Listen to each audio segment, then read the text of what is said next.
get started on the formal part of the lecture. He says filling in till it actually starts recording. Here we go, recording has started. All right, so we were talking last week about ethics, and I want to continue on that theme this week. So we talked about ethics, we talked about the concept of ethics, we talked about absolutism, relativism in ethics, and now I want to talk very briefly about absolutism, which is the idea that there is a set of rules. Briefly about it last week, where we said, are there a set of rules that you say are right? That they transcend everything else, that no matter what else anyone says, these are the right thing to do. So not only for you, or not only for the place that you live, they are for everyone, no matter the background, no matter their culture. Hang on a wee second, someone's just sent me a message saying they can't get into the meeting. Just have to reply to them.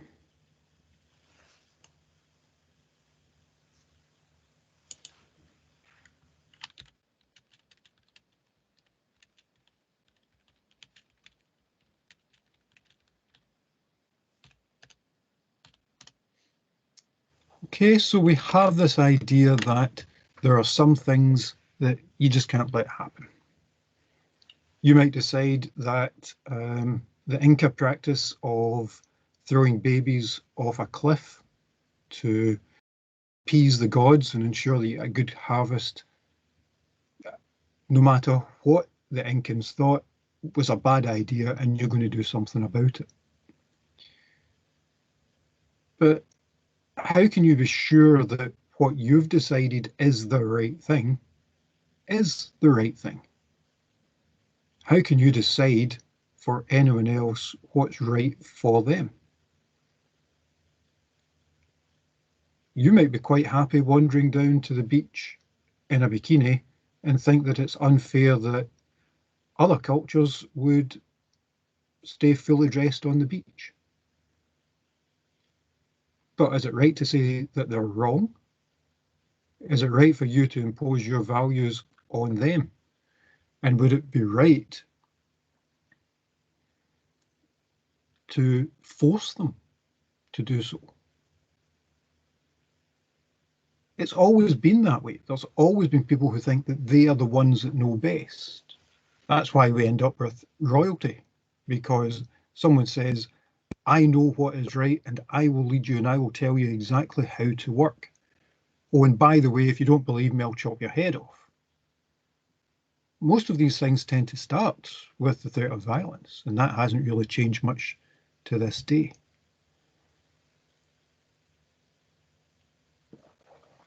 So quite often you get people who are fundamentalists. I believe this, therefore it is true, therefore you must do this too. Now, it's not always a bad thing.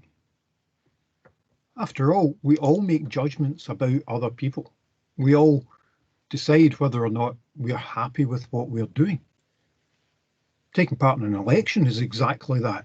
You go out and say whether you think someone has done a good job or not, or whether someone reflects your belief. You have to make judgments. You'll be making a judgment on the 3 people in your class whose essays you get.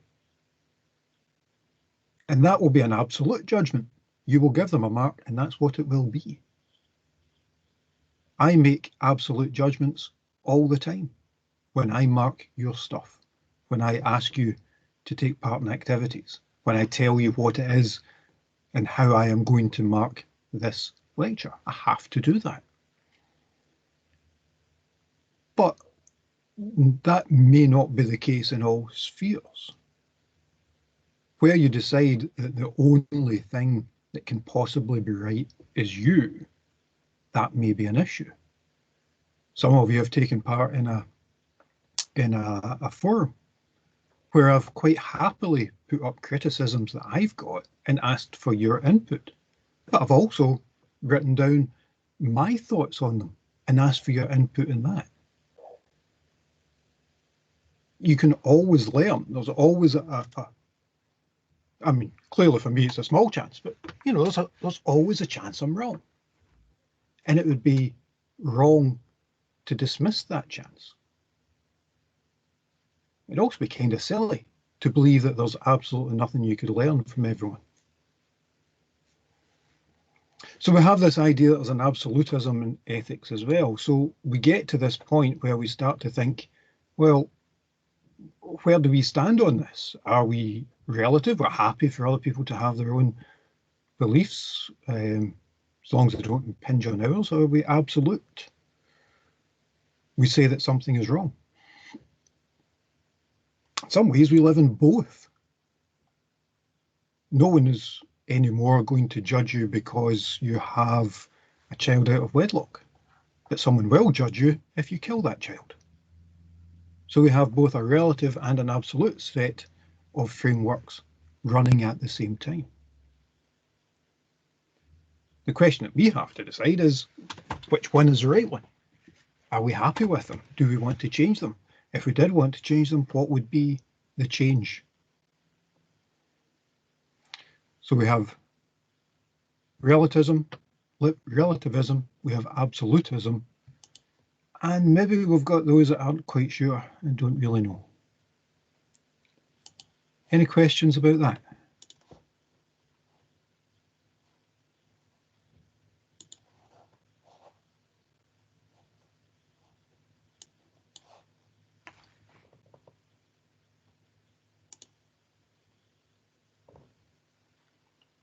Have I stunned you all into silence?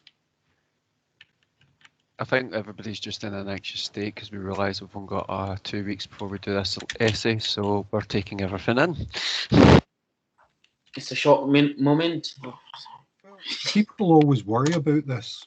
Sorry, again, somebody's still trying to get in, I'm still trying to tell them. People always worry about this because I always say there's no right answer. And if there's no right answer, how do you get the right answer on the test? Well, yeah, but on the other hand, if there's no right answer, doesn't that mean there's no wrong answer either? And as long as you can express what you think and make a case for it, who's going to gainsay you and whether you're right or wrong? The marking sheet you're using to mark it. Just to comment, the marking sheet, of course, sorry, the marking sheet doesn't say whether you get something right or wrong. It says whether you've covered that topic. It is a bit more open to interpretation, I guess. I was just making that funny. Yeah, no. Sorry, I cut over someone. I was just going to say this is kind of has a sort of recent relevance because of the whole post-colonial movement. So that's probably been a big part of where the discussion about sort of moral relativism and moral absolutism has come in because of the discussion about what happened during colonialism.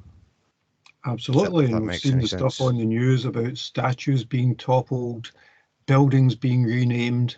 Yeah. And Steve's right, it is a big discussion, and it's actually quite interesting. They say when Cortez went to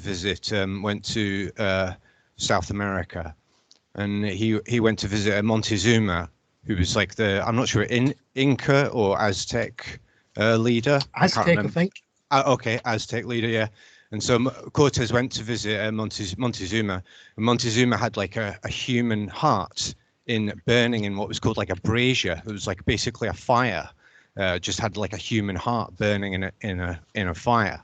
And so Cortez sort of said to Montezuma, hey, don't think you should do this because of like God and stuff. And Montezuma just basically said to him, like, buzz off, mind your own business, This is the way we do things here.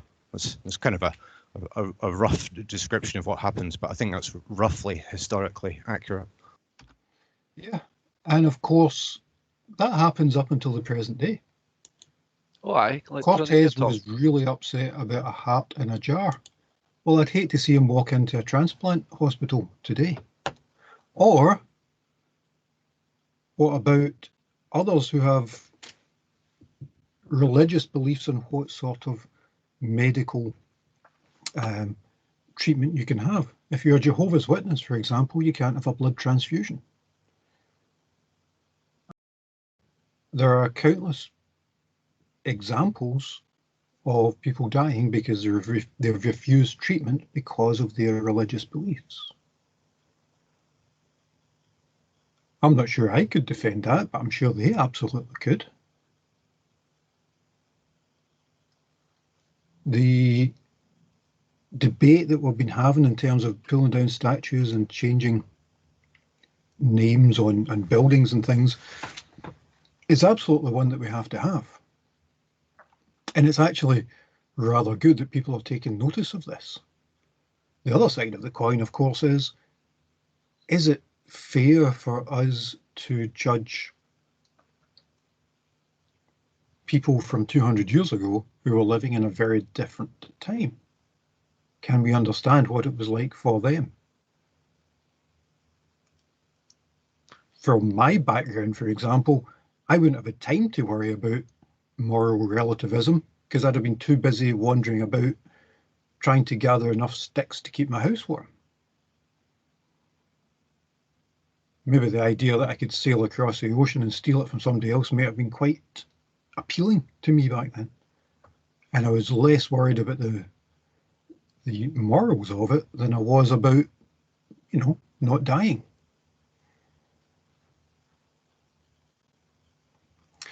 This is where I miss a classroom, because at this point I'd have 20 people shouting at me when I say things like that, and here it's just brush. I was just going to say, like, you're talking something slightly relevant to what you're talking about. I've seen that Margaret Thatcher's going to be getting a statue put up sometime soon, and there's already talks of people protesting and getting ready for a day to egg it. So, is it fair to judge her? Is it fair to judge her because of all her policies and stuff? I think so, because actions have consequences. I know normally I'm in the maybe's aye, maybe's no, but yeah, absolutely we should. I like you a little better, Tony.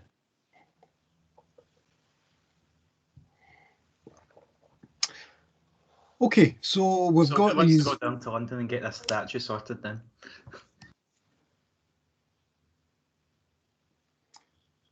We've got these various ideas of ethical frameworks, whether we are relative, whether we are absolute.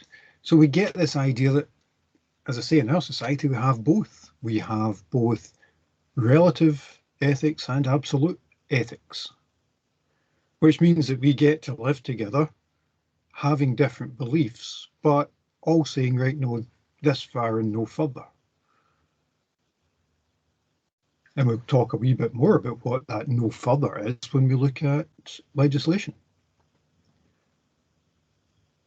It also introduces this idea that we've kind of given up on being sure. The idea that we are fallible. The idea that, well, actually, I could be wrong. I'm frequently wrong. Just don't tell anyone.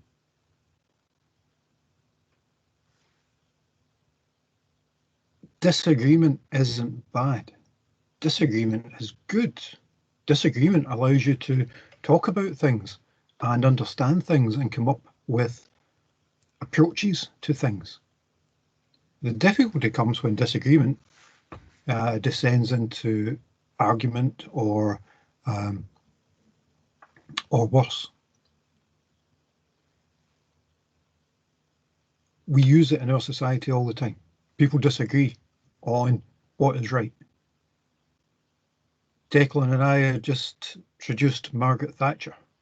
If you go and read some of the right-wing newspapers like the Times and the Telegraph, they're up in arms because they think some stupid TV programme has been too harsh on Margaret Thatcher.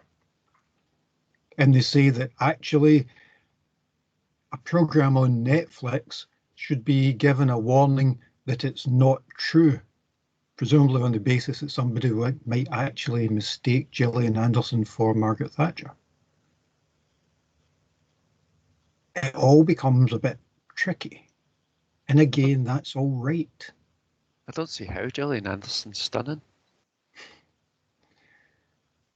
Well, for some of the writers in the Telegraph, so is Margaret Thatcher. Having these disagreements is okay. William, I'm with you. But at some point, you have to get together and actually do things. So disagree, but actually, at some point, you come into the middle and come up with a compromise. When you don't have compromise, where you have people who are determined to push through the stuff that they believe in, despite knowing how upset others will be, despite knowing the difficulties it will cause, you might then get, for example, America today, where the sitting president rammed through a new Supreme Court justice in 16 days in case he lost the presidency, which of course he did. Suggests that the people that voted did not want that person in the Supreme Court, but they are now stuck with them, and it simply increases the tensions that you see. So pluralism can be helpful, particularly if we try and sort of split it up. So we do say things are prohibited. You can't kill people, of course not. Things that are tolerated. I might do something, you might do something, we might do different things, we might not agree, but we're not going to suddenly start jumping up and down and screaming about it.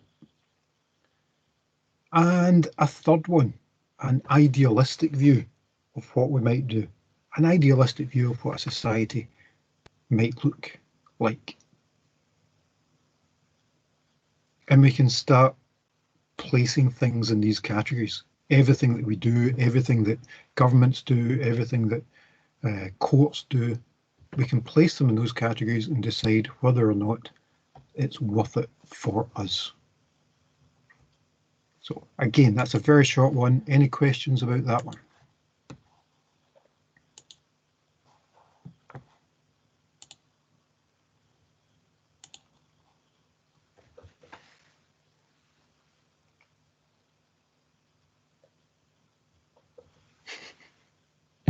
Back to the tumbleweed. Just a small comment that it seems quite general and it's not immediately obvious how any of this would relate to computers. That's the only thing that occurs to me. It's quite broad, isn't it? Steve, I love you. Yeah. Okay. What I was about to say was, so we've talked about this. We've talked about it from we've sort of built up. So we've taken it from its starting point and worked our way through it. And now what I want to talk about is, why do we care? Why is it we are doing this? I mean, it's all interesting. It's fueled several million pub arguments over the last few hundred years. But why do we care? Why have I got you doing this? And I think I mentioned right at the start that part of the reason we do this is because of feedback that we get from employers. And don't forget, I was an employer. One of the things I wanted my employees to understand was not just the technical stuff. I can get any code monkey to do that. I wanted them to see it in a wider sense. I wanted them to think about how they conducted themselves. I wanted them to think about what their personal ethics were. I wanted them to think about whether or not what they were doing was legal, actually. I wanted all this stuff to be a more rounded employee, or soon for you guys, a more rounded employer. And also to ensure that whatever we were doing was actually placed in that context of being not just we can, but should we? Is it a good idea? And if it is, how do we protect ourselves? So let's go through the slides and I'll tell you what I mean. There's a few ways that we can look at our ethical frameworks. Dozens of them, hundreds probably. You'll be relieved to know we're not going to do all of them, but I want to focus on some. And I want you to start thinking about how these might apply, not just to you personally, but you in a professional situation. The first one I want to talk about is deontology. Immanuel Kant. And the idea is that you have to know yourself.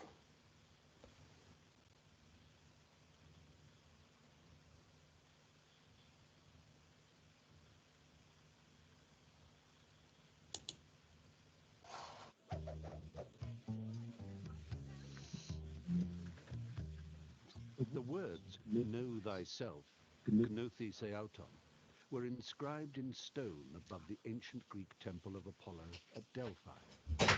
Socrates took this injunction very seriously and spent his life trying to do just that, know himself. According to Plato, the conclusion he reached was that he knew nothing about anything. His wisdom lay in understanding the limits of his knowledge. Other philosophers, such as Thomas Hobbes, have been more optimistic about self-knowledge and its uses. He thought that one of the best ways to understand other people was to introspect. If you want to appreciate what motivates others, study yourself closely. If you observe your own thoughts, desires, and feelings, you'll recognize that what it's like to be you is a good indicator of what it's like to be someone else. It was in the late 19th century, though, that philosophers, psychologists, and novelists began to recognize the power of unconscious forces in our lives. Sigmund Freud's claims about the ways in which repressed desires surface in disguised form, in our dreams, our slips of the tongue, and in neurotic symptoms, led many to question whether each of us ever fully understands the motivation of our behavior. Since then, some experimental psychologists, such as Bruce Hood, have even suggested, based on brain research, that the self is an illusion. If they're right, no one can truly know their own self, because there is no self to know.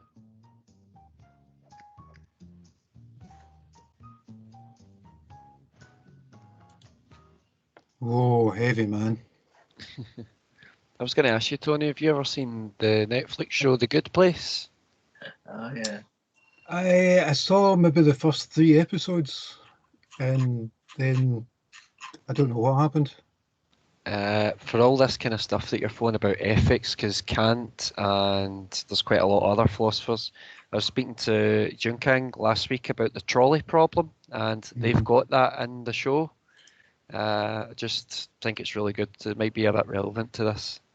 We'll be talking about it shortly, actually. Okay. Okay, so we need this idea. Oh, sorry. That's okay.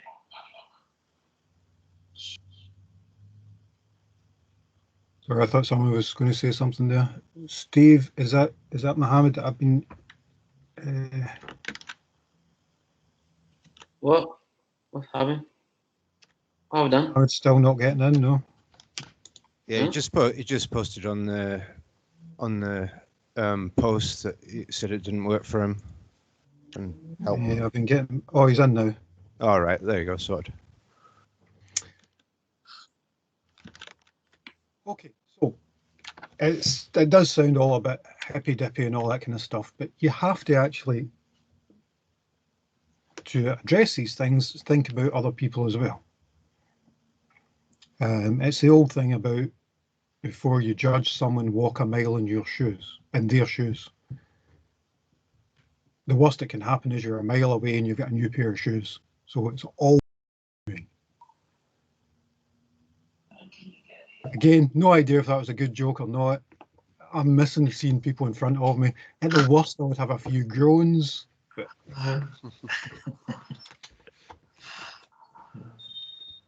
This is all kind of like what your granny would tell you, isn't it? You know, like think about other people. yeah. Although some people would say that that's actually the wrong approach to take. Some people, like Kant, for example, would say it's not about thinking about other people, it's thinking about what the rules are and following them. Well, it's kind of like two types of mind, isn't it? They say there's one that's kind of really logical and linear, and then there's the other type that's kind of more emotive, I suppose. I like to Maybe look well- at it more as masks, if I'm honest with you. Like, you've got your social mask, and then you've got like your own personal or home mask. So you go into work, you put your work mask on, and you speak to your customers, your colleagues politely. Then when you go out, you leave, you go to the pub with your pal, Yeah. you put on your personal mask, and you can do all the, you know, the swearing, the banter, the jokes, and etc. So it's just all about like limiting yourself depending on the situation or environment that you're in. I mean, that's what they do with brands now, isn't it? You have to behave like the brand want you in most jobs now. So you're literally acting. You're kind of becoming a brand for for a lot of jobs. And then you take your clothes, you take your outfit off, and you're back to you again. Yeah. And we do that in all sorts of places. Well, you're doing it now. Absolutely. Yeah. Quite Well, right, I am. You're right. Like, I mean, God if knows what if you're like outside that room.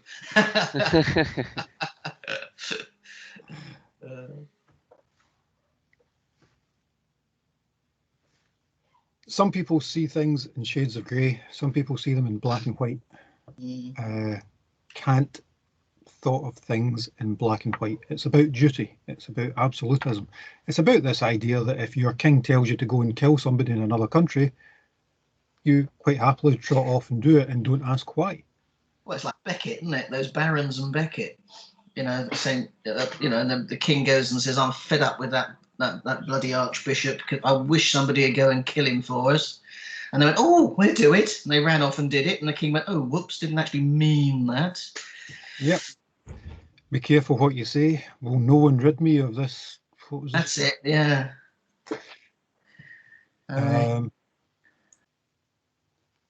Kant went on the don't lie. No matter what, it's always wrong. The end can't justify the means, so it doesn't matter what you think you're doing. The end can't justify the means. Never lie. I can only imagine that Kant was never married and his wife never had a new dress that he was asked to comment on. But what if you're lying to keep someone else happy? Yeah. Like, it's a little white lie. Like, for instance, "Oh, I didn't mean to do that," but you just completely did. But it's just to keep the other person from absolutely kicking your head in. Well, Kant that's would argue that that's tough. You've got to tell the truth no matter what, and there's no such thing as a white lie. Yep, that's your moral obligation to be a good friend, that you are that good of a friend that you tell your friend the truth, even if it's something that they don't want to. Yeah, that's true enough. That's Kant's philosophy, I think. You were saying I was suggesting my friends. I think as well that Good Place has got like a thing where he's a ethics professor, and he told a white lie about liking his colleague's red cowboy boots, and the lie spiraled to his colleague buying him a pair of cowboy boots, and he had to walk about with these boots that he absolutely hated, all based on a white lie. And it's been a trope of every comedy for decades. Oh yeah. I don't think lying is bad, is wrong. Well, let's see what Kant would say about it.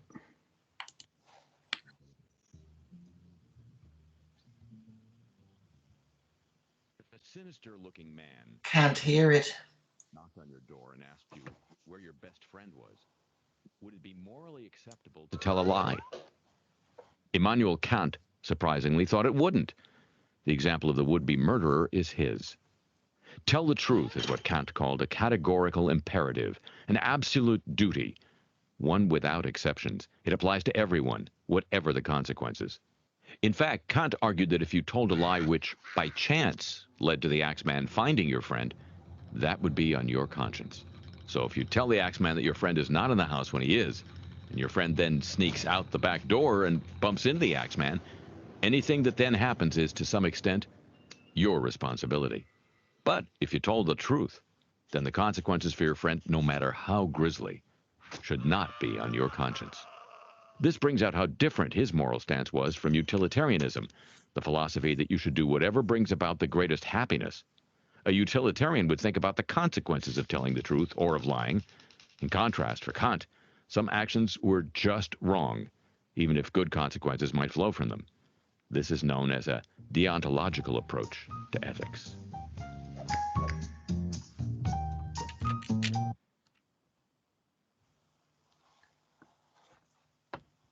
So someone just said they didn't think lying was wrong. Yep, Mohammed. Yeah, me. Can you explain I your mean, answer a wee Every bit? Tory MPs in the class, but on you go. I mean, it depends. Like sometimes you feel lying could, like telling somebody a lie could make them feel better. Right, but So I think white there's a No, if you get what I mean, like I just don't know. I don't think lying. I think I know what you mean, Mohammed. You're saying I was going to say that as well. Like, it depends on what circumstance we're coming from. Yeah. Like, how it would impact on someone. Like, telling Yeah. someone they look nice when they look horrid is something good to tell, because you can't just always say to them like, "Oh, you look horrid," because that's morally incorrect. You can't say that. Yeah, like imagine like you getting your money like illegally or whatever to try to raise your and you trying like to represent yourself in a good picture in front of your kids. So you're not gonna tell them, "Oh, I go outside and rob some money or selling some illegal stuff." So you just got to lie, you know what I mean? Because you want to be like you try to raise them to become better than you. So you never tell them that you steal money or whatever. They grow up, they find out by themselves. So, but eventually they will understand you are trying to just protect them. So you're making an ethical judgment, and that, of course, is at the other end of this approach, this rational approach that says, don't think about emotions, don't think what will happen, just tell the truth, and then you don't have to be concerned about what might happen. It depends, bro. It depends. Like, I'm not saying lie all the time. I'm not saying lie is your second nature. I'm saying there are certain times where you can't specifically tell the truth. You have to tell one of those white lies. Especially, like, I've had so many people say, is my outfit looking good? And I'm just thinking, aye, it is. But in reality, I'm thinking, you look quite bad. But you have to just say that because to morally support them. So, like, you're not hurting them. And it's not that much of a lie due to the fact that it's not going to exceed to anywhere else unless you've just been put in the worst case scenario. You're hurting them worse by letting them go outside looking like a riot. And telling I them, was about to say, must not so be you're ready just for going to this let next your one. friend go out looking terrible because you hate them? That doesn't sound very nice to me. You can just say, personally, there will be some times that I will say, okay, if you're obsessed with wearing something and you like that, I'm not going to say, oh, it looks like shit, and you spent all that time to do that. So I would just basically say, I'd give them that kind of slight lie with us. I'd be like, oh, it's okay. Do you get where I'm coming from? I wouldn't be like, oh, you look horrible, take that off. Stacey's just at another splitting of this to say, tell them before you go out, not afterwards. which is quite a good point. I hadn't thought about it in that way before. What do you mean? I don't know what that means. Stacey said it's okay to tell them they look bad before they go out, just don't tell them after they've showed up to the bar and can't do anything about it. Yeah, I suppose you've got to take thoughts and feelings into consideration as well. Like, if you go in and you're honest saying every day, like, you know, oh, you don't look, that dress doesn't look nice the next day, or that, you know, that tie doesn't look good on you. Like, you've got to think that that might affect someone's mental well-being. I didn't actually notice your tie today. It looks fine. It looks fine. Wait, did Fine. you know, just, see, Well, that's there's what a people white. always say. Aye, Just we know what fine. fine means, don't we? just fine? We all know what fine means here. You know, it's like you've got to take people's mental well-being. Like, you don't know if that person, you know, spent hours on their appearance that morning to look good, and you know they suffer from mental health, so they're depressed, and that was the one day that they got up to look good, and they've missed a crease on their shirt, and you say to them, "Oh, that's a state. Look, you've got a big crease there." You know, like, you've got to know Or the they suffer person from as well. pure mental health because they look silly, and when they go out, people always laugh at them, which makes their mental health suffer even more. I think with the dress Which is what sense Kant would situation, say. But it's still like the whole effort they made, and then you just like a thunder, like you tell them, oh no, you look bad, so it might hurt them as well. So Might do. I think Like that's Mirren said, this needs It does hurt, context, that's another which I person think can't brings have us back it. to. Truthfully, Sorry? So Kant's just sort of very blunt and to the point, which is kind of like some of my friends. They'll just come straight out and go, "Oi, that looks terrible. Put that off," or whatever. Yeah. You Sounds know, like my must be brothers and very- sisters. yeah. So I Must be mean, I've very- got friends like that. So I'd rather, but actually, I'd probably rather have that than you look fine. Like, Thank I've God, had, Kat. I've had pals that have came out before and like, I mean, those shoes you bought a kettle. I'm like, thanks. we boys accept that, but females can't do that. Like, you get what I mean? Like, if you say that to a female, she wouldn't accept it. But if you say it to a guy, you're taking the piss, you're just having some jokes, you know what I mean? So it's fine, but it's depends the character of the person. I don't Quite know. impressive casual misogyny there, Mohammed. No, I look forward. I look forward to someone coming in telling you why that's wrong. no, but I mean, It's the way you say it, mate. I think. Just remember, Mohammed, actions have consequences. and then I'm not sure. Okay, so there are issues with this clearly, and actually there's one that you haven't even touched on, whereas what happens where you have to tell a lie either way? There's a surprise party for your mate, you've promised not to tell them, and your mate says, "There's a surprise party, is there a surprise party for me?" What do? Do you lie or do you break your promise? Either way, you cannot stay ethically pure. Unless you're an MP and you can slide around it. There's methods, isn't there? There's methods. just don't answer. Just tell your mate to shut up. Well, this is not count as a lie. though. You say, This yeah. is not count as a lie. I'm trying to like to delay his excitement to another time. Like, this is not a lie. Okay, so we need some context. Perhaps this absolute approach has an appeal, but might not be helpful for everyday life where it would tend to get you punched in the mouth. Is that what we're saying?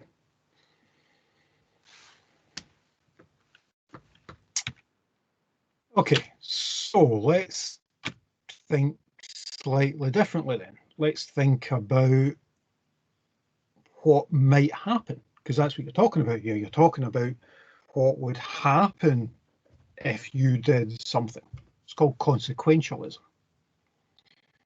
So rather than focusing on your action, it focuses on the outcome. It focuses on the ends rather than the means.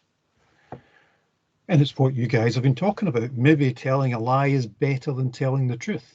Maybe one lie is worse than another. So you get this whole lesser of two evils idea. But of course, all of this is subjective. Who decides what's best? Who decides what's worse? Who decides? And as Declan helpfully pointed out, there's a thought experiment that covers that. And it's this one here. And it's about, if you ever look it up, it was originally called the trolley car thought experiment, but nobody knows what a trolley car is anymore, so we call it a runaway train these days. Tony, I was going to say, I've actually got a video on it, if that would be useful. Don't worry, it's coming up. Hey. It's even got Laurel and Hardy on it.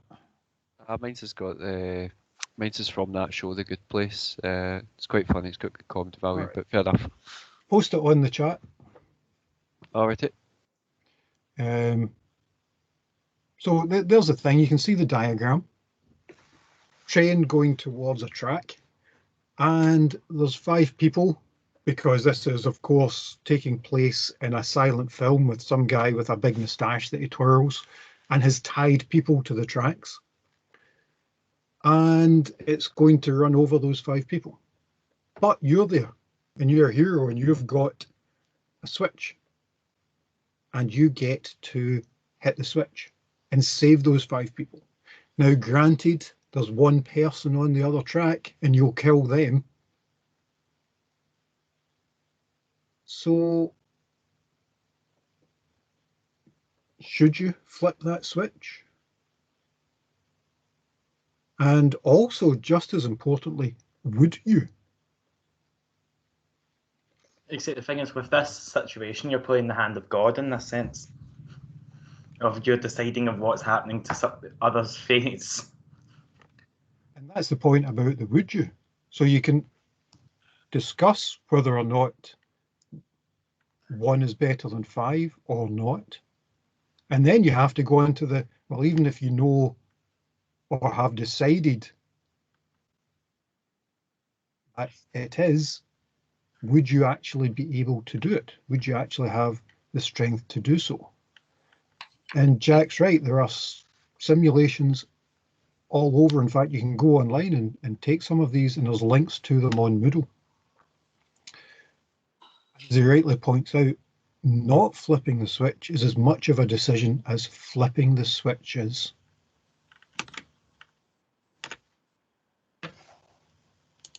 I can't do it. I personally can't do it.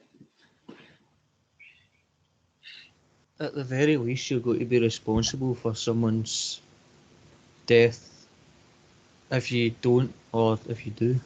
So either way, you're still responsible for Yeah. someone living or dying. Wouldn't you rather be responsible for 1 death over 5, though?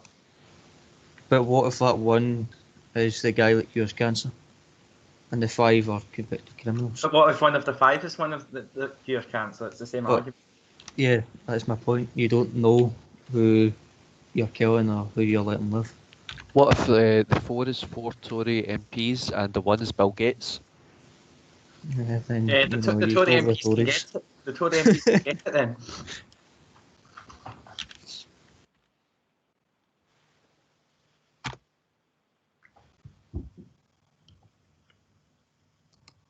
It's okay, keep talking. I just seem to have lost. Oh, that's why. Have you tried turning it off and on again? No, it doesn't seem to be on. It seems to have been removed from YouTube for some reason. Can you hear? That's a good point, Stacey, actually. But if it was me personally, I'd save the 1. Oh, be quiet, Jack. Yeah. Like, you'd rather save 5 people over 1. I don't know about yous. It's all circumstantial. How do you know that how you're going to react in a situation until you come into that situation? It's fine theorising, but it's just like people who say they're going to, you know, I'm a brilliant in a fight, you know, I can beat anybody up. Until you actually get in a fight, you don't know. What if it's 5 paedophiles and 1 kid? Okay, then that changes the situation entirely. What if it's two beta females and three normal people and one kid? That also changes the situation. Right, here's a video.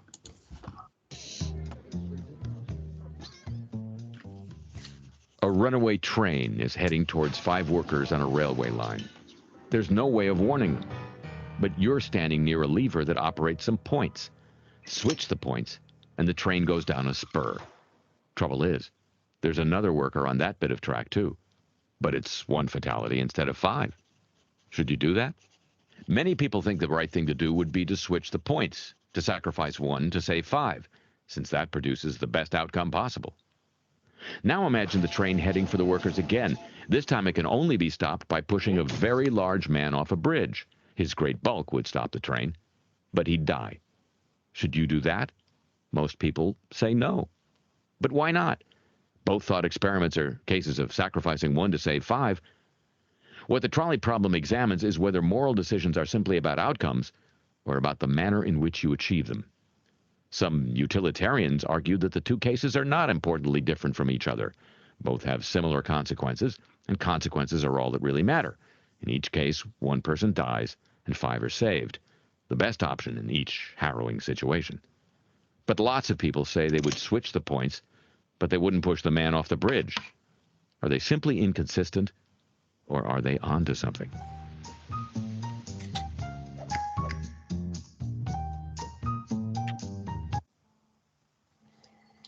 Flip the switch. Yeah. It brings up some of the things that you guys have been talking about while I was trying to find that video. What if it's 1 baby and 5 pensioners? What if? What This if is really it's up to your own kind of personal morality, isn't it? Individual. It's not set. I mean, this is all kind of written philosophical stuff. Well, kind of, because there's some examples up there. You'd already come up with some yourselves, and there's some examples up there as well. But it's not just philosophical. And it brings us to the why the heck are we doing this stuff? Now, I realize you won't all end up as programmers, but you'll be working in technology, and you might, for example, work for Google, who, as you probably know, are quite keen on self-driving cars. This problem here isn't just a thought experiment. It's a decision that Google and others who make self-driving cars like Tesla have to make. If you are in a self-driving car and it's going down the road and 5 people start to cross the road, what do you do with your self-driving car? They have sensors to slow them down. Well, you don't have time to slow down. They've just jumped out in front of you, but you do have time to swerve out the way. There's an override. You can take control of the vehicle at any point with self-driving cars. Too late. You've either got the choice of mowing down the people or swerving onto the pavement and killing the person that's on there. Kill the person that's on there. Killing the person that's on the pavement. Yeah. So this isn't just a thought experiment. This is something that we're going to have to decide. We're going to have to decide what the choice is.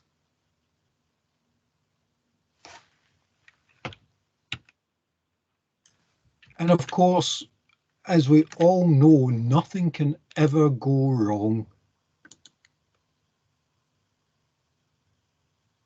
with self-driving cars. The sensors will kick in. Oh, come on.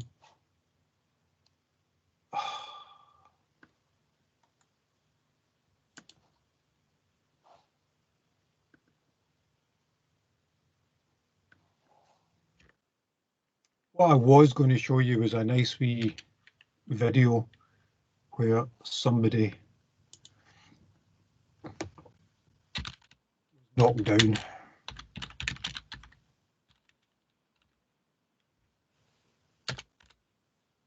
It also seems to have been removed for some reason. And it wasn't a fatal crash, it was just one that you could laugh at as someone who's getting a self-driving car demoed to them and get hit by it. Yeah, it doesn't matter. There's a video. It's got nothing to do with ethics, but it's really funny. It's of Volvo testing a car that was like meant to brake on its own if it saw an obstacle, and it just crashes straight into it. That's exactly the one. Yeah, it was a Volvo one. So the sensor didn't work, Casey. So nah. And even if it had, you wouldn't have had time. So this is a choice that we'll have to make. This is a choice that people that are building these cars have to make. This is a choice that people who are writing the software will have to make. So this stuff isn't... Sorry, I just read Stacey's comment.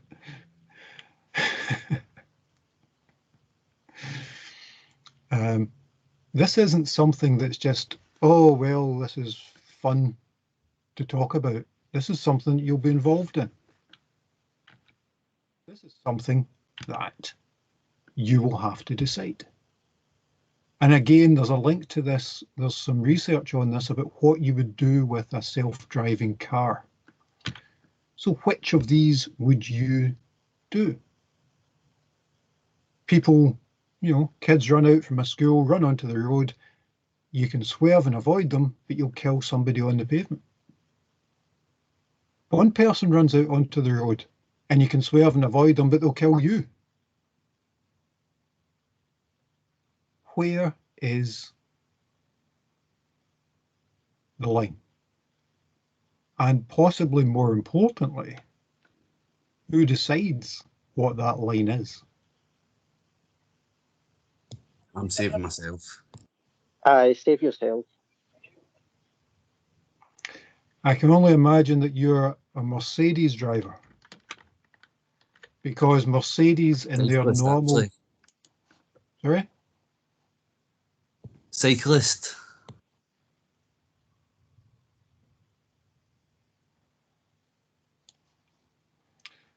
Mercedes don't have a dilemma.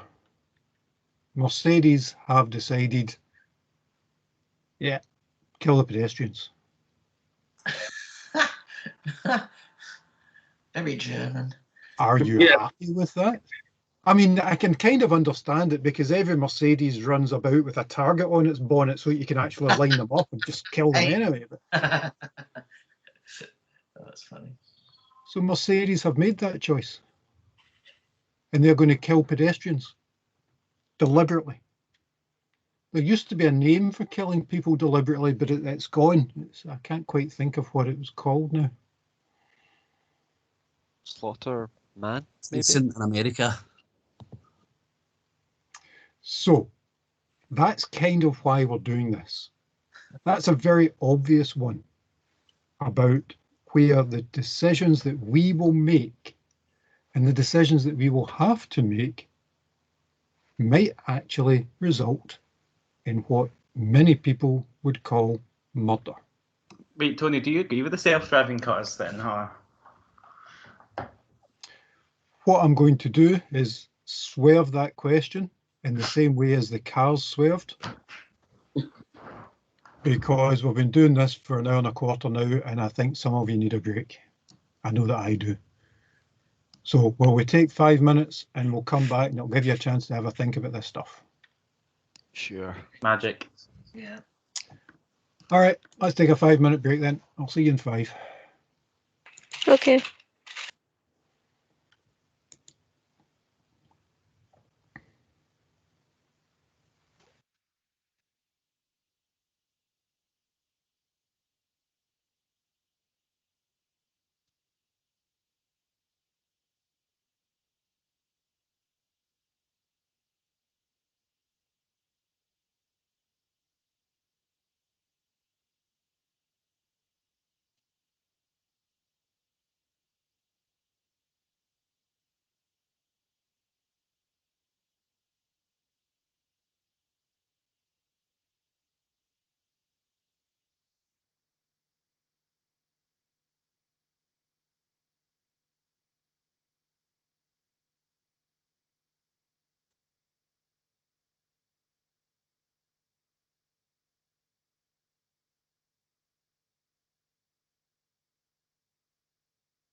somebody at an airport? Jeez, though.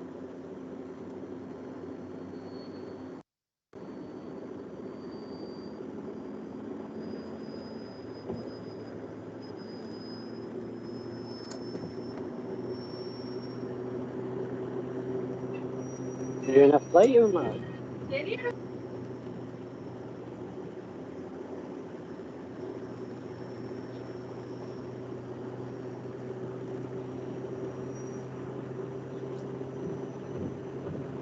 See you after, mate.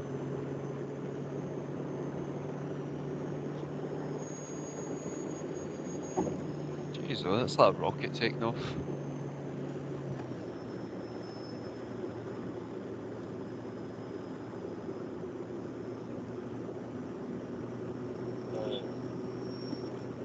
Is there a car? I think somebody's perhaps taking some public transport. Sounds like a bus or a big fan or something.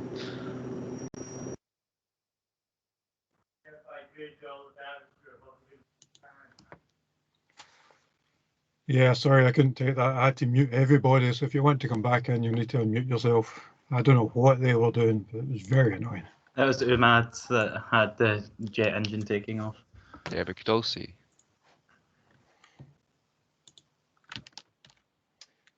So for those of you that think that sensors will kick in and save us all, here's the Volvo sensors kicking in and saving us. Cuidado, José, cuidado, José. Sí, aquí mejor.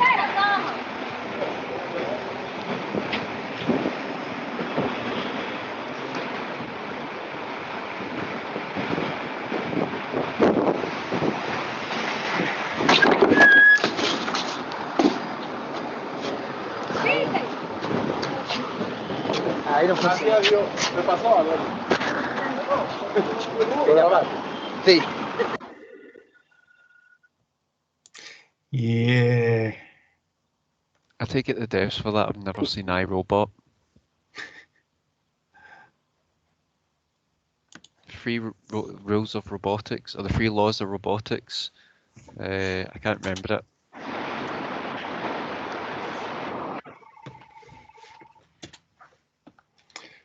Yeah, but then there's that a was whole belter. subgenre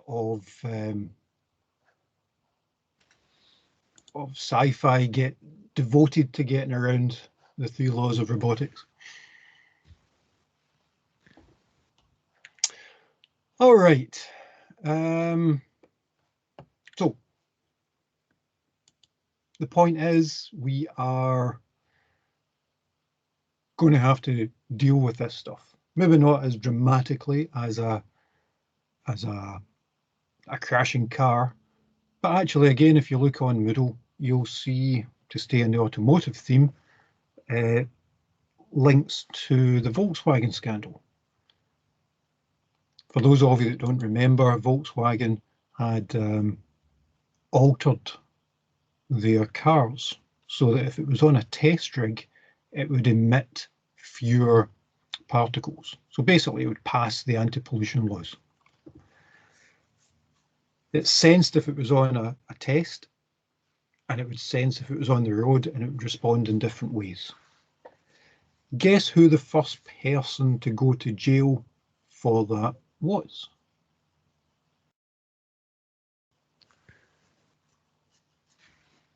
The CEO. Nobody in Volkswagen. Well, it was somebody in Volkswagen, but the first person to go was the engineer that actually wrote the code. And he was sent there for 3 years.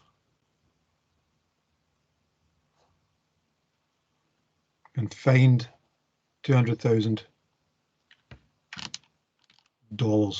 because it was an American one.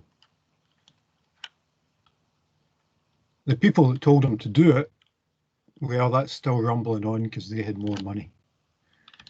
Sometimes the fact that you can do something doesn't mean that you should. And sometimes the fact that you're told to do something by the people that employ you certainly doesn't mean that you should.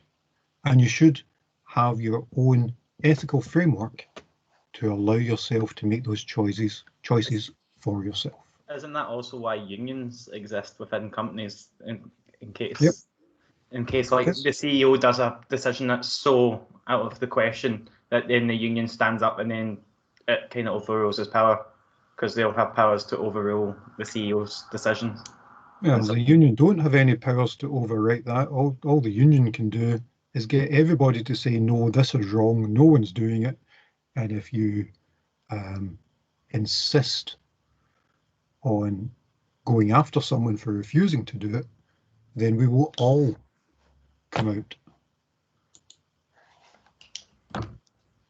Okay, so I'm conscious of the time, so let's move on to one of the other ones that we're talking about. There's utilitarianism, and again, we've kind of touched on that. It's the idea that you do the best for the most. So when you're deciding on your choices, you're deciding on what to do, you decide what actually works out the best for most people. It's how taxes work. If we didn't have tax, we wouldn't be able to provide for people who have less in our society. And the people that have more provide more. They lose out because they don't have the money, but it does good for everyone. And you'll often hear you'll often hear people saying, well, you know, I built my company, I deserve all the money that I get from it, I was the one that took the risk, I was the one. And I have some sort of sympathy for that. I've started companies myself, and I have sympathy with the idea that yes, it is a lot of hard work, but the idea that you do it on your own is nonsense. Even if you've started your own company, did the people that you hire, did you educate them? Did you take them through school and university? Did they get to your office? Did they live in your office, or did they have to go on public transport or a road that was built with everyone's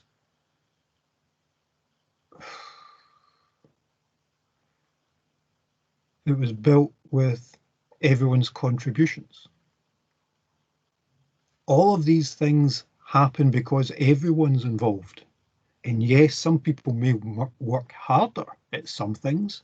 It doesn't mean they could do it all if everyone else suddenly left.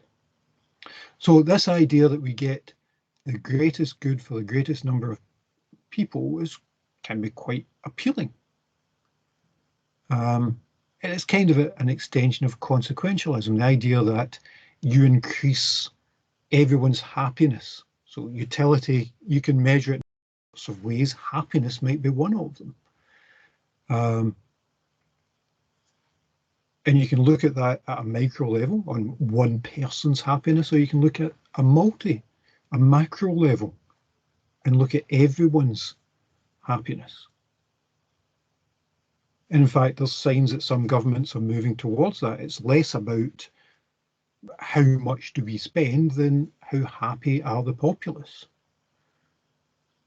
Does anyone have any idea why measuring how much we spend as a good measure of how well we are doing is a good or a bad thing? So something like GDP.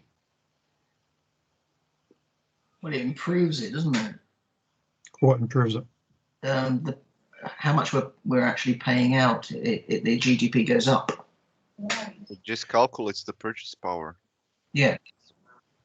I mean, on that point, just talking about GDP specifically, I mean, I think it's a pretty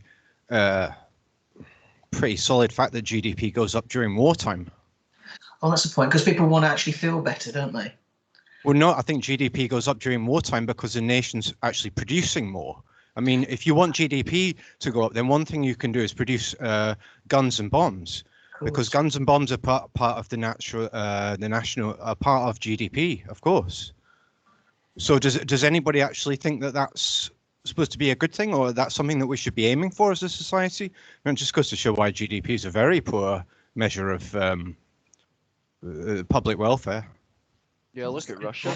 They give out hundreds of thousands. They can sell loads of this expensive military equipment, but I think the general populace of Russia is poverty. That's only if you look at it as a materialist thing. You know, that's why Denmark is the happiest country in the world, because people take other things into equation, like not just the GDP or the purchasing power. Yeah, like standard of life. Steve's point's well made. GDP just says what you spend. So if, for example, I get in my car and go to Asda, my contribution to the GDP is what I spend in Asda plus a wee bit for my petrol. But should I have an accident on the way to Asda? Even better, should I cause a multi-car pile-up? My contribution to GDP increases immensely.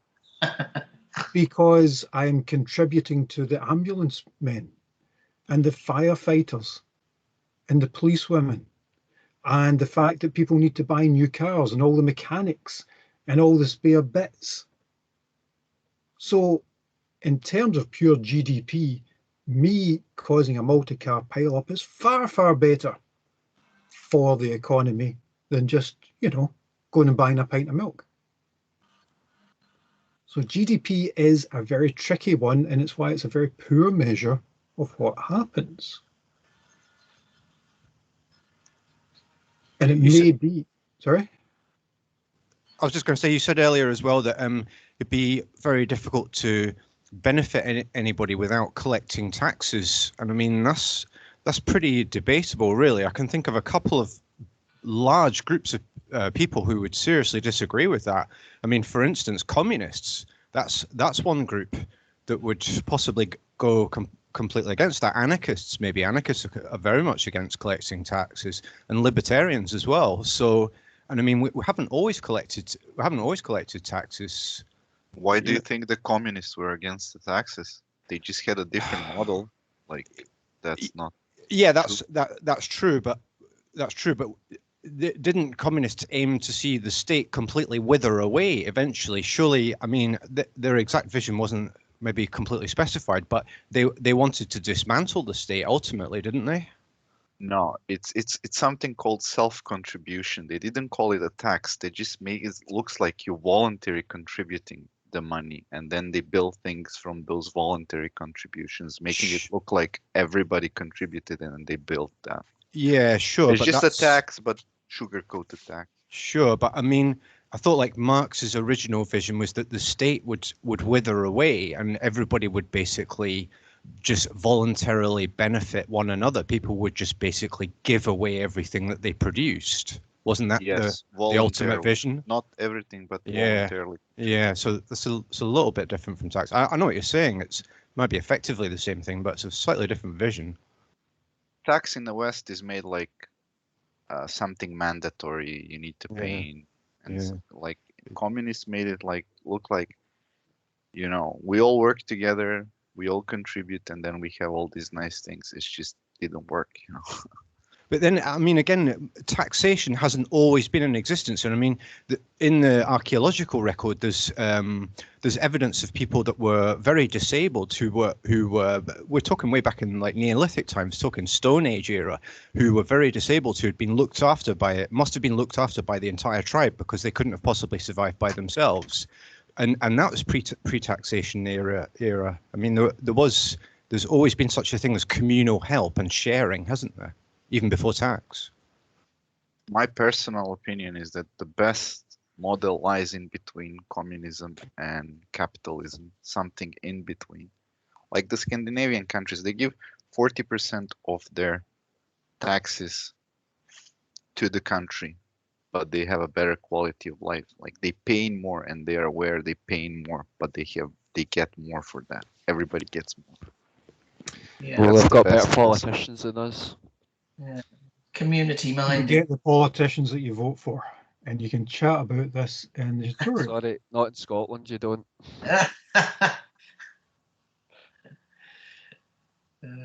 So the idea with utilitarianism is you do try and get the best for the most people. And you might have to sacrifice for the good of the whole. And there may be extreme versions of that. Marxism, communism. And I suppose, again, that's where we come into the how far do you go? Is it the whole absolutist view of perhaps a Marxist or a communist society, or is it a more libertarian view that it's nobody is in it for anyone but themselves? One only has to look at somebody like Ayn Rand, who'd say that, you know, helping out other people is stupid and we should never do it, up until the point that they need the help themselves. So she spent her whole life railing against helping other people, and then lived out her life on welfare benefits because she didn't have any money. So we can sort of bring these things a wee bit together. But before we do that, let's look at the other side of the coin. If utilitarianism tries to do what's best for everyone, what about if it's just doing the best for ourselves? What if we use egoism? Maybe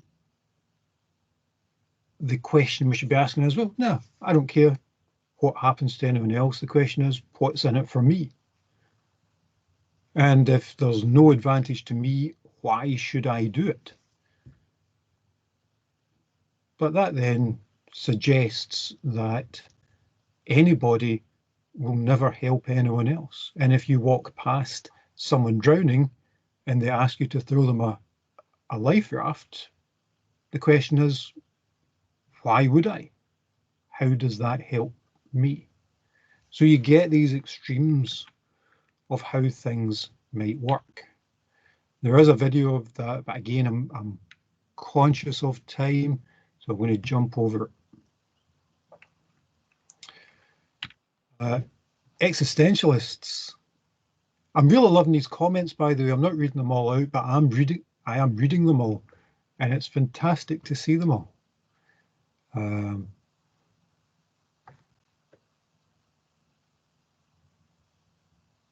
Maybe what we can do instead is look at people not as a collective, but as individuals. There's no such thing as human nature. That's just who you are. And if you choose to be one way or the other, it's what you decide.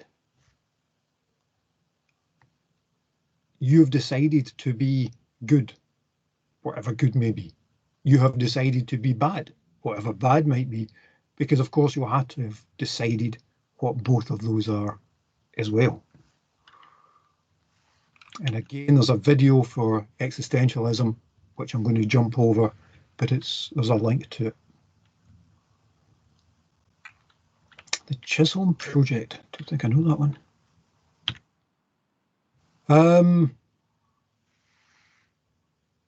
Maybe there's a way we can bring those things together. And this idea of, again, going between an absolute and a relative idea, maybe we can do that in these kinds of ethical theories. So Hobbes would look at something like social contract and say, okay, well, people do have their own rights, but maybe everybody's the same and we all have those rights, and we'll have to find a way of working together so that we can represent everyone. The idea being, do whatever you want unless we've told you you can't.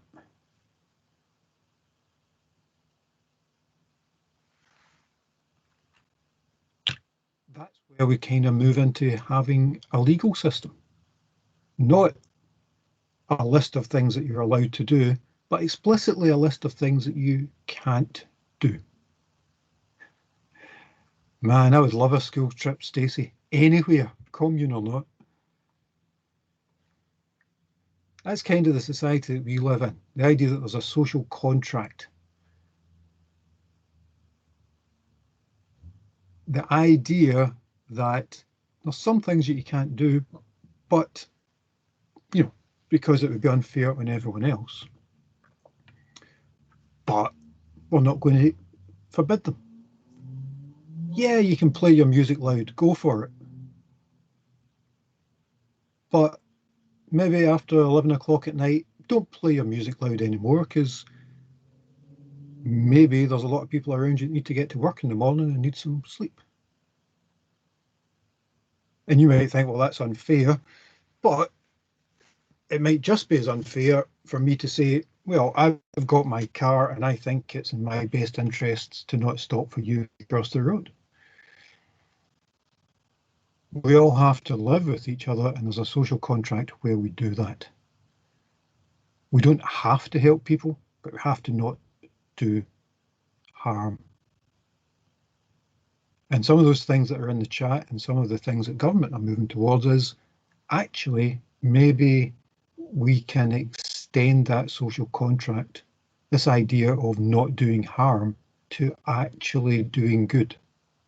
The idea that throwing the life belt to a drowning man wouldn't be illegal, well, maybe it should be. Maybe we should be helping people. Questions?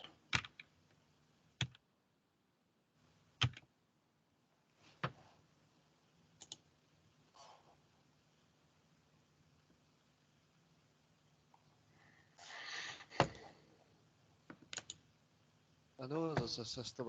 It's kind of I suppose it's slightly unrelated to what you've been talking about, Tony. But something I was looking in from last time, you're talking about morally right and all that. I'm aware that China's got something called like a social credit system, where basically people are judged and given rights such as being able to own land, take certain forms of public transport and stuff based on this system. And I thought I would raise that at some point, but it never really came up today. Yeah, if you haven't seen reports on that, basically they use the kind of eBay system for everything. So you take your mobile phone around you and you get points for doing good things. And unless you do good things, you can't have a passport, check into a hotel, or anything like that. There are things again on YouTube about it, and they're definitely worth looking at.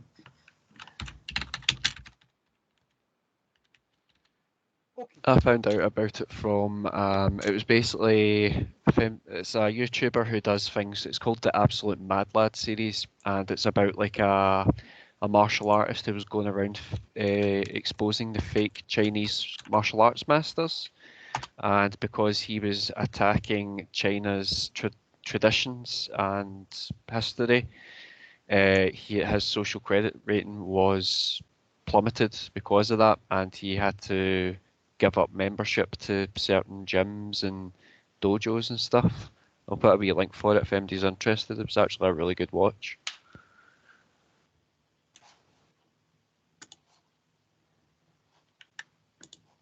Listen up, UK. It's time to show local business some love. You can, everyone can. Just leave a Google review. So give a shout out to local serve. So, should my system ever catch up on itself, this is the sort of thing that Declan's talking about here. I see he's put up a link, and there's one from me too.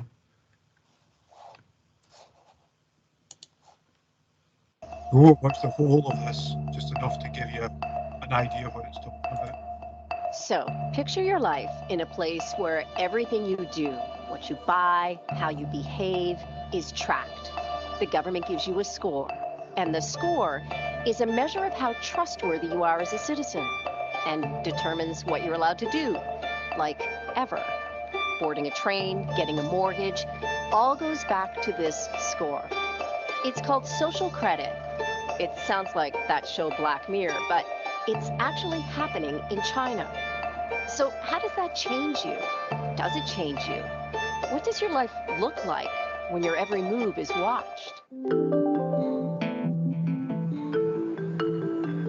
The system's eyes are in big data, artificial intelligence, and roughly 200 million surveillance cameras. 对，我说你不给 And that's totally fine with Oh Young Hao-yu. She's 21, graduated from a good school with solid grades. She's diligent. She's nice. No surprise, she's a 752. That's her rating with Sesame Credit, a private company working with the government on the algorithms for the social credit system. The scores go from 350 to 950 and are based on habits and behavior. Buy clothes or diapers, it's good. A lot of alcohol, too many video games, not so good. Man, no alcohol and video games, you guys would be absolutely stuffed. Is our society going down the tube then? You see, So that you would get have. the idea. And you can have a look at that later. Okay, so as I said, social contract theory puts us on to the idea of this idea that we don't say what you can do, but we do say what you can't do. Which brings us on to the idea of legislation. So let's have a quick chat about legislation. And the idea with a law is that it's a set of rules. It's rules that we live by, and possibly just as important, it defines the punishments available if you don't follow those rules. Now, you'll see different things. So that's a law. The statute is the actual place where that's written down. So a statute book, that's where that comes from. And you have regulations. So it's common to create a law and then allow it to be extended.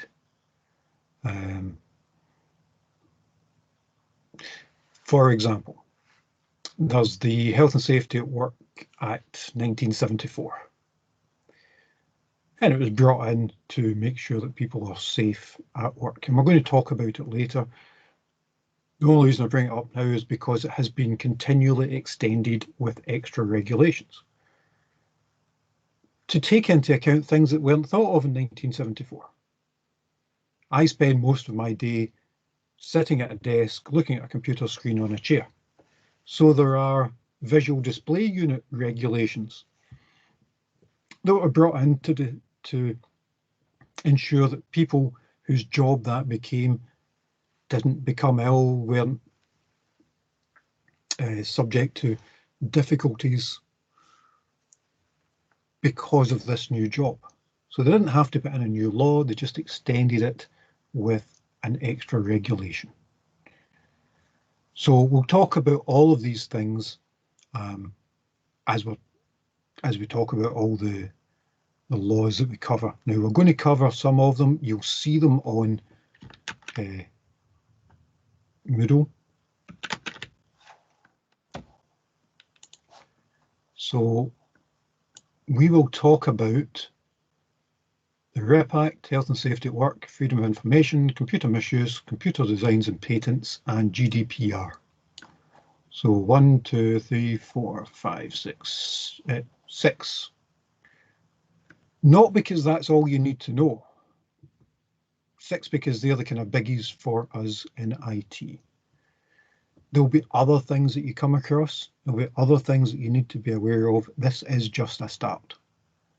And it is just a start in every sense, because of course, in a course like this, we can't cover all the details of these things. You're not going to walk out of here being a lawyer.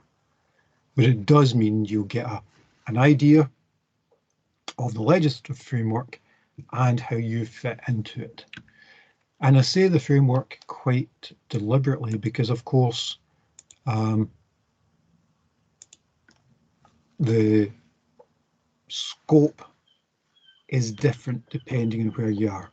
So I'm going to bring up a slide which is probably still valid for about the next 30 days. I assume it's going to be valid for the next 30 days. Goodness knows what will happen then.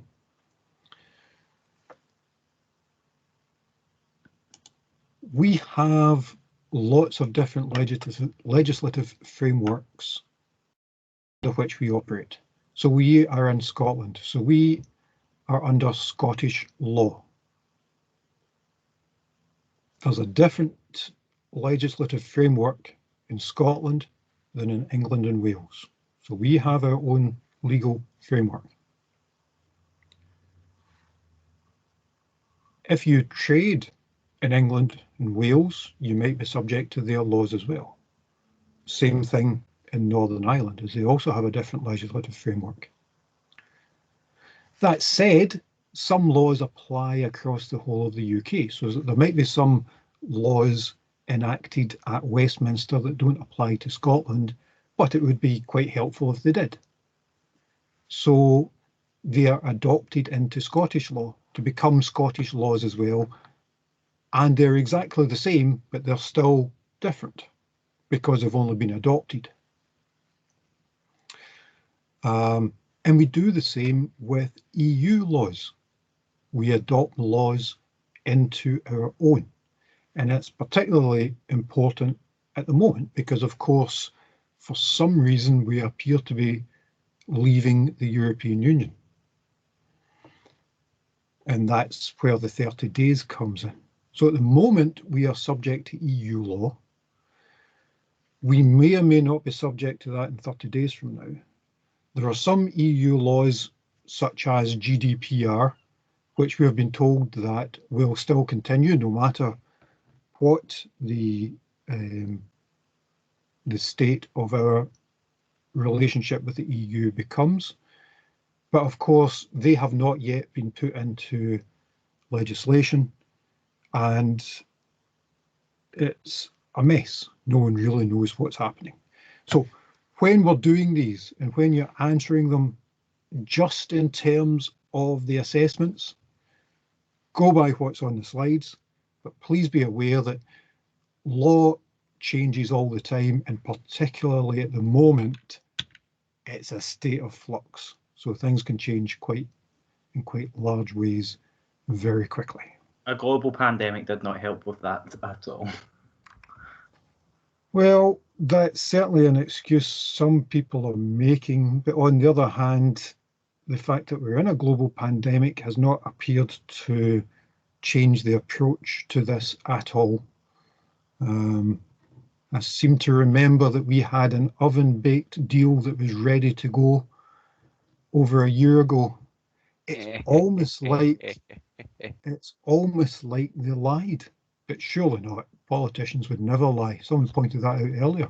What, Boris Johnson, who was too scared to go on to BBC News with Andrew Neil? Never. Well, to be fair, that fridge was very, very comfortable. So we have different strata of law that covers different areas, that will apply in different places, that will apply at different times depending on what you're doing.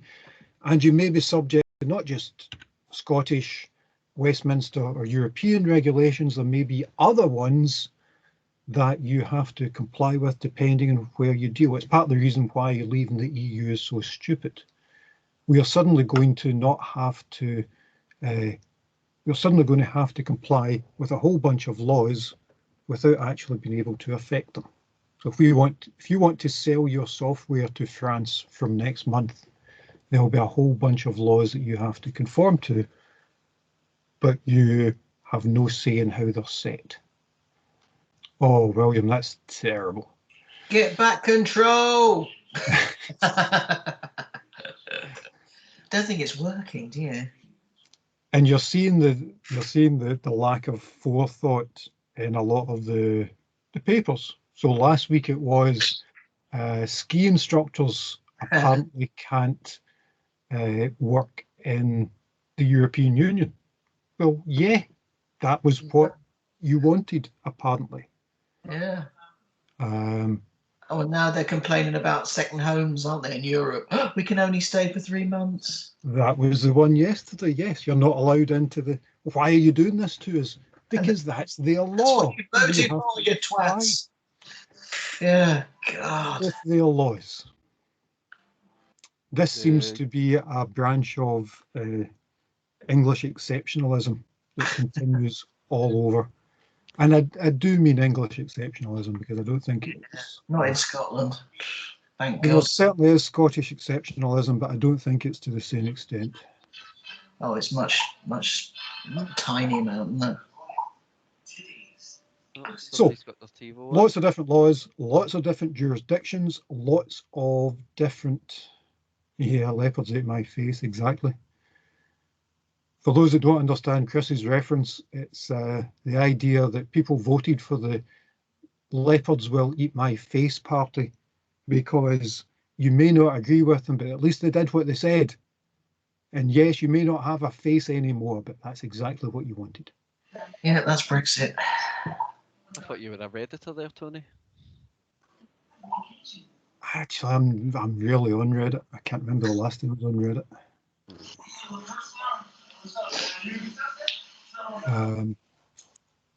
Okay, so there's lots of different legislative frameworks. There's lots of different places that will set the laws, and depending where you trade, you may have to follow those laws. And you'll see that quite often. For example, say you buy some software. If you ever, and I know that you do this religiously, if you sign up for the iTunes contract, it'll say if you have a problem with this, it will be determined under the laws of California, I'm going to say. I think it's California for Apple. It is California. So if you are unhappy about iTunes, then you have to sue Apple in California. And you do that by signing up to the license. So you have to be aware of things like that, particularly if you are buying software for your company, buying hardware for your company. Say, for example, you have data stored on a Microsoft Office 365 account. There are laws against storing people's data, and it has to be stored where you are. So for the moment, that data is stored on Microsoft servers, and you are fine because they are stored in the same place as you are, specifically the European Union. In 31 days, those servers, those Microsoft servers, which are in Dublin, will be in a different legislative area. So all of a sudden, your compliance with the law is in doubt because you're not storing those customers' details where you are. And if you haven't thought about that for your company, if you're not aware about that for your company, then you have a problem. It's another reason why we look at these things. This isn't just about, not doing anything wrong. This is about how to ensure that your company is still staying within the law and working in its best way. So there are two main branches of law. There's criminal and civil. So like I say, if you buy some software, you want to sue somebody, that's a civil matter. If you punch somebody in the face, that's an item that would be prosecuted by the state. Well, actually, in a normal civilized country, it would be prosecuted by the state. We apparently still live in a medieval feudal state, so it's prosecuted by the crown. It's also why some of these things that you see in TV don't apply here. All these cop shows where somebody does something to someone else and the cop's going to go, "What do you mean you're not pressing charges?" Well, that doesn't apply here. You don't press charges against someone else if they punch you in the face. The state presses the charges because punching somebody in the face is a bad thing. So that's criminal law. And it can have two possible outcomes. It can be settled by a fine or prison, or both. And civil law, which is usually on monetary compensation. And in the same way, there are different areas and different legislations and different frameworks. There are multiple layers of courts. So here in Scotland, at the bottom level, we have the Justice of the Peace Court. If you do something, and that's, you know, drunk and disorderly, you'll be hauled before the Justice of the Peace, who will give you £100 fine and send you out again. Do something worse, and it will go to a sheriff court. You know, steal something, and you end up in a sheriff court. Kill somebody, and you end up in a central court. Looking after all that are the Supreme Court in Edinburgh. If there's something even worse or more likely, the outcome isn't what you expected, there are courts that overlook those courts. So here in Scotland, if you think there's been a miscarriage of justice in a criminal case, you'll go to the High Court. If it's a civil matter, it's the Court of Session. It gets more complicated still, because a civil one can also go to the Supreme Court of the United Kingdom. At the moment, and for the next month, you also have the option of going to the European Court of Human Rights. And it's why an awful lot of these venture capitalists are very keen on us leaving the EU, because things like employment law, where they breach human rights, would go to the European Court of Human Rights.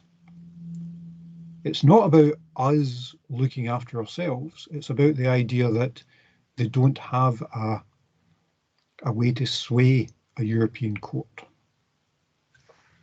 So there's jurisdictions, there's places where laws apply. And where they're cross-border, that becomes more difficult still. Which is why, as I said, you see those things in clauses in contracts. And William's right, the European Court of Human Rights existed before the EU did. Here, for example, there's a clause that said proceedings shall be held in Houston, which is fantastic for the company, which is probably based in Houston. But if you have a problem with that company and you have to go to court in another country, you have to pay all costs and all expenses, it basically means you wouldn't bother. And you might think, well, yeah, well, what's the chances of me having to sue a company in Houston? And you're probably right. But what's the chances that you might, as a representative of your company, have to sue another company? What's the chances that your company might have a contractual dispute with them? Those numbers get higher. And how that works might be something that, for example, figures out into your procurement when you decide which system you're going to buy.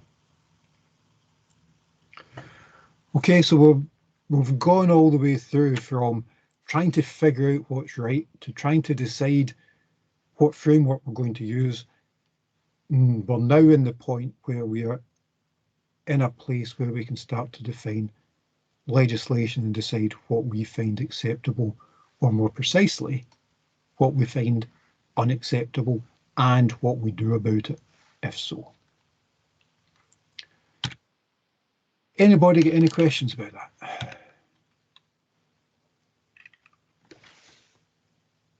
Sorry, Tony, should we make like a 10 minutes difference between the tutorials and the lectures? Because I think Junkang is waiting for us.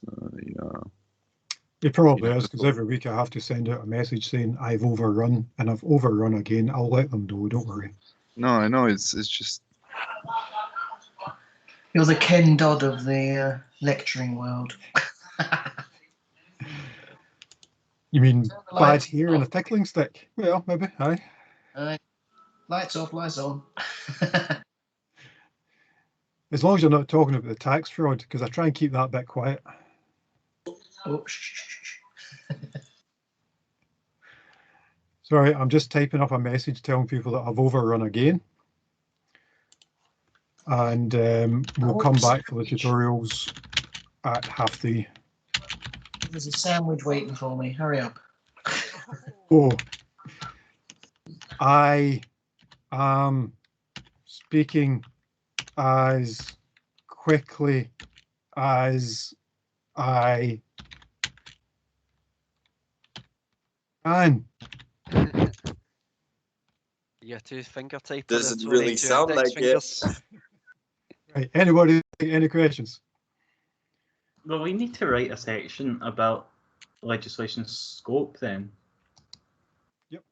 But again, go look at the marking scheme and try and understand what's in there so you'll have a better idea of what it is you'll have to write about. It's all in the marking scheme, and use that as your guide, because that's exactly how people are going to mark your submission. They'll go by that as well. And like I said, there's going to be a rubric, and the rubric is exactly how the marking scheme looks. So again, if you don't remember, in assessments, there is...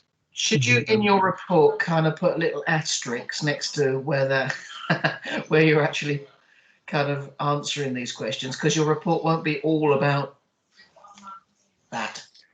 It's exactly where things like headers and clear table of contents and all that kind of stuff come in, because it makes it easy for people to find those things, Jason. Yeah, I saw that. I just wondered if you wanted it specifically with these kind of sort of headings, or... Well, I don't want it anyway, and that's kind of what I said at the start. It's entirely up to you. But one of the things you're going to have to think about is it's not just me that's going to have to find that information. It's 3 other people. How much time are they going to spend trying to find out whether you've actually covered those things that are on the screen just now? Or are they just going to go, no, I can't find this, give them nothing?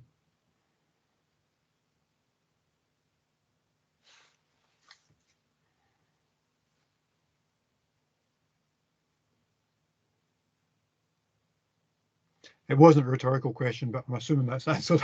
Okay, so on the screen is the bit on Moodle.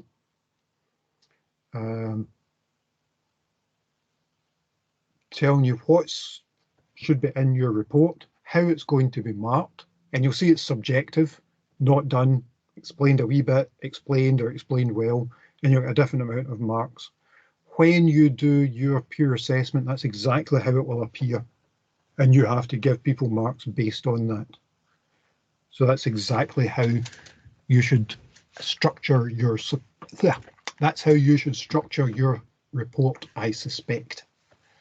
Because it makes it easy for people to find, I don't know, professional codes of conduct. If you put a header in saying comparing professional codes of conduct, that's probably good for you and good for the person that's reading it. I can't see a bit though that says like the scope, like and like Oz restrictions and stuff there. Okay. So maybe you don't need to do it then. Or maybe it's been reworded slightly different in this marking scheme. Fun times. The marking scheme is the marking scheme. So I think basically just to kind of TLDR it, if we're going to do anything, then make a header for each of these kind of sections and then explain as it's asking you to. Well, I've already said I'm not going to tell you how you should write your report, but I'll leave that entirely up to you. I'm helping my peers here, Tony. I'm Good the only man. one that kids. I mean, I've already done 1,700 words of it, so we're all good and dandy. Okay, any other questions? By the way, when I've told everyone else, I've said it's all you guys' fault for speaking too much. Did you seriously put the blame on us? Of course. I thought it was the ethical thing to do.